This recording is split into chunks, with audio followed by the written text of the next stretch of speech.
لہٰذا جو رفع الیدین کرتا ہے اس کے قادیانی ہونے کے چانسز نہیں ہیں، جو نہیں کرتا اس کے چانسز ہیں، کیونکہ قادیانی بھی ان کے حنفی بھائی ہیں۔ مرزا جیلمی نے یہ دعویٰ کیا ہے کہ جو لوگ رفع دین کرنے والے ہیں ان کے قادیانی ہونے کے کوئی چانس نہیں ہیں، اور جو رفع دین نہیں کرتے ان کے قادیانی ہونے کے چانس ہیں، اور قادیانی یہ حنفیوں کے بھائی ہیں۔ اب مرزا جیلمی کے اس دعوے کے اندر کتنی صداقت ہے، آپ اندازہ کریں کہ کتنے جھوٹ اور کذب بیانی سے مرزا کام لیتا ہے۔ جب مرزا جیلمی کے اس پہلے جملے کو ہم دیکھتے ہیں کہ جو رفع دین کرنے والے ہیں ان کے قادیانی ہونے کے کوئی چانس نہیں ہیں، تو یہ اس کا دعویٰ بالکل حقیقت کے برعکس نظر آتا ہے۔ وہ اس لیے کہ مرزا قادیانی دجال نے جب دعویٰ کیا، اس کے جو فالورز لوگ اس کے پیچھے چلنے والے پیدا ہوئے، سب سے پہلے جو مرکزی نام آتے ہیں وہ لوگ تھے جو بیسک غیر مقلد تھے، آزاد خیال اور وہابی منش لوگ تھے، رفع دین کرنے والے۔ مرزا قادیانی کے جو بعد میں خلفاء بنے ہیں ان میں سے پہلا خلیفہ مولوی نور الدین بھیروی، وہ غیر مقلد وہابی تھا، رفع دین کرنے والا۔ یہ اس کے حالات زندگی پہ قادیانیوں نے کتاب چھپی ہے حیات نور۔ حیات نور کے صفحہ نمبر 12، 13، 44 اور 23 ان صفحات کو اٹھا کر دیکھ لیں۔ مرزا نور الدین بھیروی وہ تقویۃ الایمان کا عاشق تھا، مولوی اسماعیل دلوی کا تو پکا عاشق تھا وہ، اور غیر مقلد تھا۔ لہذا یہ کہنا کہ جو رفع دین کرنے والے ہیں ان کے قادیانی ان کے کوئی چانس نہیں ہے، جو مرزا قادیانی کے فالور تھے وہ تھے ہی رفع دین کرنے والے، غیر مقلد تھے۔ اس طرح دوسرا ایک بڑا نام ملتا ہے مولوی عبدالکریم سیالکوٹی کا۔ یہ عبدالکریم سیالکوٹی غیر مقلد وہابی تھا، اور یہ وہ شخص تھا جس نے مرزا قادیانی کو دعویٰ نبوت کے اوپر ابھارا اور اکسایا ہے، رفع دین کرنے والا تھا، اور وہی غیر مقلدین کے طرز عمل پہ عمل پیرا ہونے والا تھا، وہابی تھا، غیر مقلد تھا، رفع دین کرنے والا تھا مولوی عبدالکریم سیالکوٹی۔ اور اس کے حالات کے حوالے سے مرزا قادیانی کے مرید ڈاکٹر بشارت احمد نے اپنی کتاب بشارت احمدیہ کے صفحہ نمبر 8 پر یہ لکھا ہے کہ مولوی عبدالکریم صاحب اہل حدیث کے امام بیعت کر چکے تھے، میرے پاس بیٹھے ہوئے تھے، مجھے کہنے لگے کہ دیکھو چہرہ پر کیا نور برس رہا ہے۔ یہ مولوی عبدالکریم سیالکوٹی کے بارے میں ڈاکٹر بشارت احمد جو کہ مرزا قادیانی کا مرید ہے وہ لکھ رہا ہے کہ عبدالکریم سیالکوٹی اہل حدیث تھا اور یہ مرزا قادیانی کا آ کے بیعت ہو گیا۔ اسی طرح یہ خود ڈاکٹر بشارت احمد جو ہے یہ خود غیر مقلد تھا، رفع دین کرنے والا تھا، اور اس نے ڈاکٹر بشارت احمد نے صفحہ نمبر 9 اپنی کتاب بشارت احمدیہ کے اوپر لکھا ہے کہ اہل حدیث کا ایک بڑا حصہ احمدی ہو کر حکیم حسام الدین مرحوم کی مسجد میں منتقل ہو چکا تھا۔ اہل حدیث تھے جنہوں نے مرزا قادیانی کو سب سے پہلے فالو کیا، رفع دین کرنے والوں نے۔ اسی طرح ایک اور نام مولوی برہان الدین جیلمی کا مشہور نام ہے۔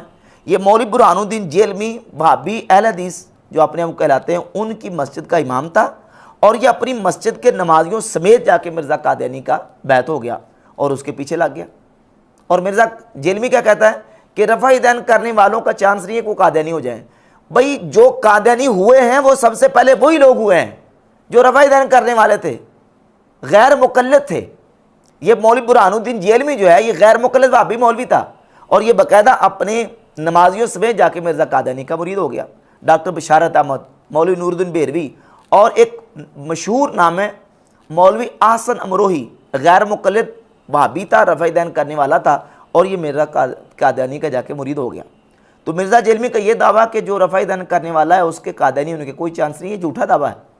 آپ تاریخ اٹھا کر دیکھ لیں قادیانیوں کی، قادیانی سب سے پہلے لوگ ہوئے ہی وہ ہیں جو اپنے آپ کو غیر مقلد وہابی کہتے تھے۔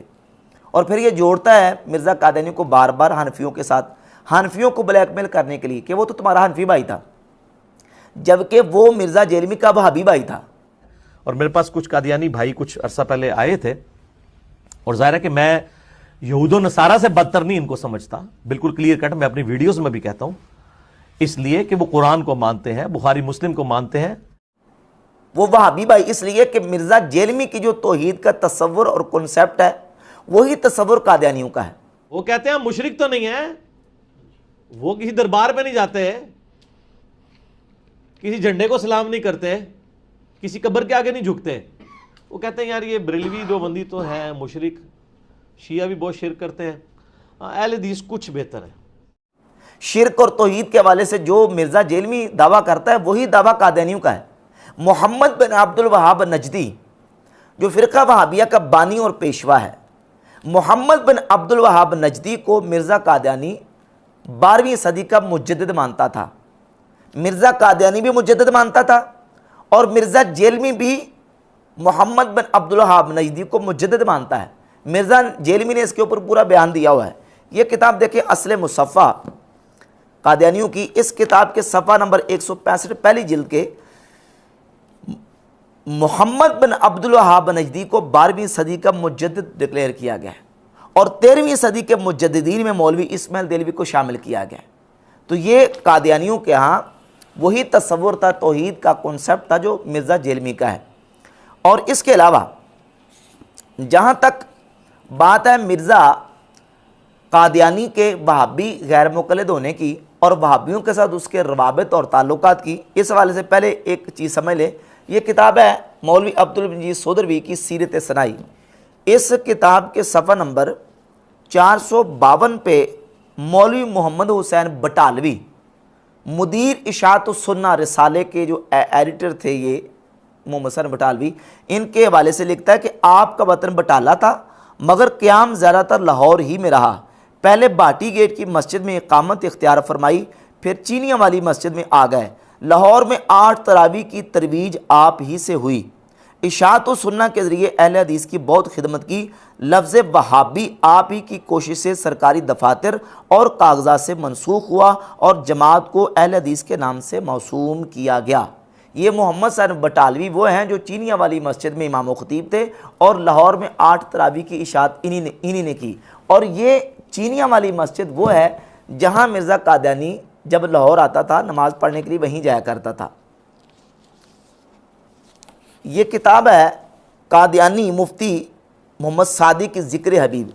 اس کتاب کے صفحہ نمبر 8 پر مفتی صادق لکھتا ہے غالباً 1893 کا واقعہ ہے کہ میں لاہور میں حضرت مسیح موعود علیہ السلام یعنی یہ مرزا قادیانی کے بارے میں لکھا ہے کہ ہم رکاب تھا۔ نماز جمعہ کے لیے آپ مسجد چینیاں میں تشریف لے گئے اور نماز پڑھنے کے بعد فوراً تشریف لے آئے اور میں بھی حضور کے ساتھ تھا۔ مرزا قادیانی نماز پڑھنے کے لیے کہاں گیا؟ چینیاں والی مسجد میں، جو کہ وہابیوں کی مسجد تھی، اور محمد حسین بٹالوی جو مدیر تھا اشاعت السنہ کا، جو ایڈیٹر تھا، یہ وہاں امام و خطیب تھا اور اس کے تعلقات وہابیوں کے ساتھ تھے۔ مرزا قادیانی کے بیٹے نے یہ کتاب لکھی مرزا قادیانی کے لاتِ زندگی پر، سیرت المہدی۔ اس کے صفحہ نمبر 51 پہلی جلد کے لکھتا ہے کہ بیان کیا مجھ سے حضرت والدہ صاحبہ نے کہ میری شادی سے پہلے حضرت صاحب کو معلوم ہوا تھا کہ آپ کی دوسری شادی دلی میں ہوگی، چنانچہ آپ نے مولوی محمد حسین بٹالوی کے پاس اس کا ذکر کیا۔ یہ وہی محمد حسین بٹالوی۔ تو چونکہ اس وقت اس کے پاس تمام اہل حدیث لڑکیوں کی فہرست رہتی تھی، کن کی؟ اہل حدیث لڑکیوں کی فہرست رہتی تھی، اور میر صاحب بھی اہل حدیث تھے اور اس سے بہت میل ملاقات رکھتے تھے، اس لیے اس نے حضرت صاحب کے پاس میر صاحب کا نام لیا۔ آپ نے میر صاحب کو لکھا۔ شروع میں میر صاحب نے اس تجویز کو بوجہ تفاوت عمر ناپسند کیا مگر آخر رضامند ہو گئے، اور پھر حضرت صاحب مجھے بیانے دلی گئے۔ آپ کے ساتھ شیخ حامد علی اور لالا ملاوہ بھی تھے۔ نکاح مولوی نذیر حسین نے پڑھا تھا۔ یہ 27 محرم 1302 ہجری بروز پیر کی بات ہے، اور اس وقت میری عمر 18 سال کی تھی۔ حضرت صاحب نے نکاح کے بعد مولوی نذیر حسین کو 5 روپے اور ایک مصلح نظر دیا تھا۔ مولوی نذیر حسین دہلوی یہ وہابیوں کے بہت بڑے عالم تھے، اور مولوی محمد حسین بٹالوی یہ بھی اہل حدیث وہابیوں کے بڑے عالم تھے جو اپنے آپ کو اہل حدیث کہتے ہیں، اور ان کے پاس اہل حدیث لڑکیوں کی فہرست رہتی تھی۔ مولوی محمد حسین بٹالوی نے میر ناصر جو کہ وہابی تھے ان کی بیٹی کا رشتہ مرزا قادیانی کو لے کے دیا، اور نکاح پڑھانے والا کون تھا؟ مولوی نذیر حسین دہلوی جو کہ وہابیوں کا بہت بڑا عالم تھا۔ اب یہ ان کے تعلقات ذرا ملاحظہ کریں۔ یہ ہے اشاعت السنہ، وہ رسالہ جس کا ذکر ہو رہا تھا۔ اس اشاعت السنہ میں جلد نمبر 9 جلد 14 ہے، اور اس کے صفحہ نمبر 246 پہ مولوی محمد حسین بٹالوی لکھتا ہے قادیانی اہل حدیث کی قادیانی اہل حدیث کیا ایک ادنا درجہ کا مسلمان بھی نہیں، بلکہ وہ درپردہ زندیق چھپا مرتد ہے۔ وہ اہل حدیث بن کر وہ اہل حدیث بن کر سادہ لو اہل حدیث کو زندیق بنانا چاہتا ہے۔ کیا بن کر؟ اہل حدیث بن کر۔ تو وہ اہل حدیث بن کر یہ سارا کچھ کرتا تھا، وہ غیر مقلد تھا، اس کا حنفیت کے ساتھ کوئی تعلق نہیں تھا۔ یہی محمد حسین بٹالوی کے بارے میں مولوی عبداللہ روپڑی صاحب اپنے فتاوی اہل حدیث کی پہلی جلد کے صفحہ نمبر 108 پر لکھتے ہیں کہ یہ محمد حسین بٹالوی صاحب جو ہیں، مولانا محمد حسین بٹالوی مرحوم جس معنی سے حنفی اہل حدیث کہلائے، حنفی اہل حدیث، اس معنی سے تقلید شخصی کی شرعی حیثیت کچھ نہیں رہتی، کیونکہ اہل حدیث کے ساتھ حنفیت کے اضافہ کا صرف یہ مطلب ہے کہ جو مسئلہ قرآن و حدیث سے نہ ملے اس میں اپنی رائے سے کسی امام کا قول لینا بہتر ہے، اور ہندوستان میں چونکہ حنفی مذہب زیادہ مروج ہے اس لیے انہی کی موافقت ان کو انسب معلوم ہوئی۔ مولوی محمد حسین بٹالوی ہے تھے وہابی اہل حدیث اپنے آپ کو کہتے، لیکن وہ اہل حدیث حنفی کہتے اپنے آپ کو، حنفی اہل حدیث۔ حنفی اہل حدیث کیوں کہ تھا وہ بیسک اہل حدیث وہابی، لیکن جو مسئلہ قرآن و حدیث سے نہیں ملتا تھا اس میں وہ کہتا تھا کہ میں اس میں مسئلہ جو ہے وہ لوں گا حنفیوں کا، چونکہ حنفی یہاں زیادہ رائے تھے، زیادہ حنفیت مروج تھی۔ تو اس اعتبار سے یہ ساری چیزیں آن دا ریکارڈ موجود ہیں۔ اور پھر اس حوالے سے مرزا قادیانی کے مرید ڈاکٹر بشارت احمد نے مجدد اعظم اپنی کتاب اس کی جلد 2 صفحہ نمبر 917 میں مرزا قادیانی کے حوالے سے لکھا ہے کہ مرزا قادیانی کہتا ہے یاد رکھیں کہ ہماری جماعت بنسبت عبداللہ کے اہل حدیث سے اقرب ہے، اور عبداللہ چکڑالوی کے بہودہ خیالات سے ہمیں کچھ بھی مناسبت نہیں۔ یعنی کہتا کہ ہماری جو قادیانی جماعت ہے یہ اہل حدیث وہابیوں کے زیادہ قریب ہے۔ اور اس سلسلے میں آخری حوالہ مولوی اسماعیل سلفی غیر مقلد وہابی عالم کی کتاب تحریک آزادی فکر کے صفحہ 188 سے پیش کر دیتا ہوں۔ وہ لکھتے ہیں کہ مرزا غلام محمد قادیانی اپنے آپ کو بریلوی حنفی ظاہر کرتے تھے، لیکن حقیقت میں وہ حنفی بھی نہ تھے۔ اہل حدیث تو کیا ہوتے، البتہ غیر مقلد ہو سکتے ہیں، کیونکہ وہ نہ فقہ حنفی کے پابند تھے، نہ وہ صحابہ اور تابعین ائمہ سلف کی روش پر چلنا پسند کرتے ہیں۔ تنقید حدیث کے متعلق وہ ائمہ حدیث کی بجائے اپنی ذات کو معیار سمجھتے ہیں۔ یعنی وہ سیم مرزا جیلوی والا طریقہ تھا، وہ وہی اسلوب تھا، اس لیے ترک تقلید کے باوجود اہل حدیث نہیں ہیں۔ یعنی یہ مولوی اسماعیل سلفی غیر مقلد وہابی بھی مان گئے کہ مرزا قادیانی وہ تقلید کو ترک کرتا تھا، تقلید نہیں کرتا تھا، لیکن وہ اہل حدیث بھی نہیں تھا۔ لیکن یہ ساری چیزیں ثبوت اور دلائل بتاتے ہیں کہ مرزا قادیانی وہ مرزا جیلمی کی طرح آزاد خیال آدمی تھا، جو دل کرتا تھا وہ کرتا تھا، اور ترک تقلید کے باوجود وہ اپنی منمانی کرتا تھا۔ نماز کے جو فروعی مسائل ہیں، رفع دین اور فاتح خلف الامام اور اونچی آمین اور یہ ساری چیزیں وہ اپنی من مرضی سے کرتا تھا، وہ تقلید کرنے والا امام ابو حنیفہ رحمۃ اللہ کا مقلد نہیں تھا۔